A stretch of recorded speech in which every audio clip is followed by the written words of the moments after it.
sooner or later ISDN won't exist. So you may as well grasp the nettle now and stay one step ahead of your competitors by investing in IP infrastructure and, at a basic level, SIP trunking today.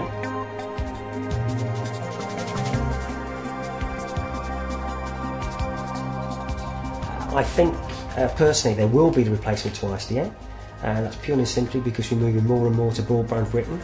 So Tony Blair will get his wish. You've got to look at it from two perspectives. The first one is the manufacturer. The manufacturers, all of them, are moving across to actually provide SIP connectivity. And that's purely and simply a cost saving. Because if they can provide software instead of hardware, it's going to be more cost effective to actually sell, and they're going to earn more margin from the software that's being provided. At a very basic level, it's a complete like-for-like replacement. It's only once the service is deployed and embedded in the customer's network that you can really start to overlay additional value to the proposition. I mean, customers want to save money, and that's why they look at SIP trunking. Without doubt, as SIP trunks are taken off, and as they will continue to take off, ISDN revenues will diminish, ISDN volumes will diminish, so there is a like-for-like replacement.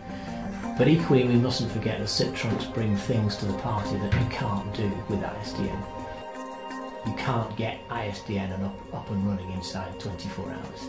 You can't have total number flexibility with ISDN where you've got a Glasgow and a Manchester and a Leeds and a Truro number all going into a call centre in Norwich.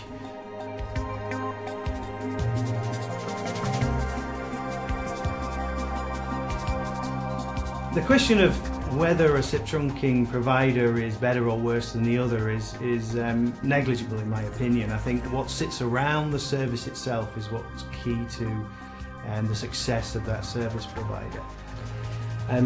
There is quite a fundamental difference between vendors' SIP products offering. Each person or each vendor has got a different platform.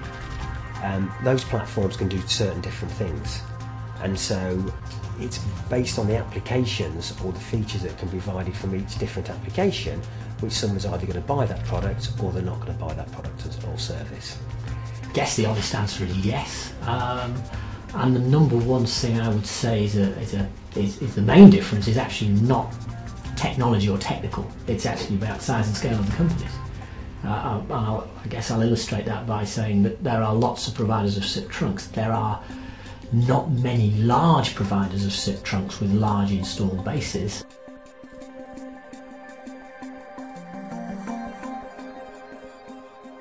A good SIP trunking provider provides reliable dial tone.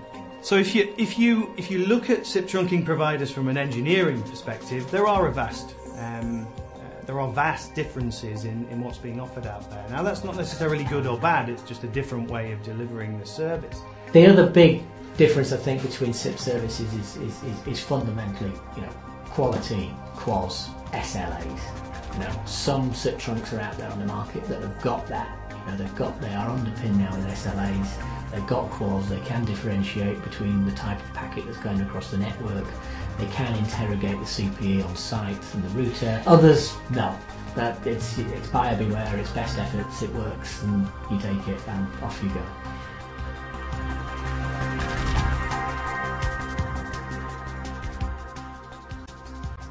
How long will SIP trunks take to become mainstream? I think there's only one history reference that you can go back to, and that's how long did ISDN take to become mainstream?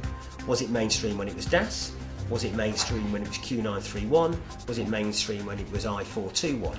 The way history repeats itself, I think that SIP connectivity isn't going to take 6 years to come into mainstream, but from probably it's got another 2 years before it comes into actually mainstream, where every channel partner is actually reselling it as part of their telephony application.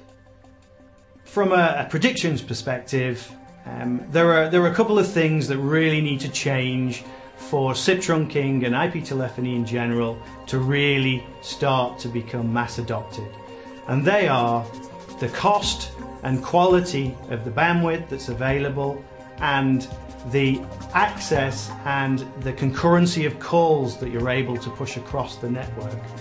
And when you've overcome those two barriers, I believe that a tipping point will be met where SIP trunking and IP telephony will be a no-brainer.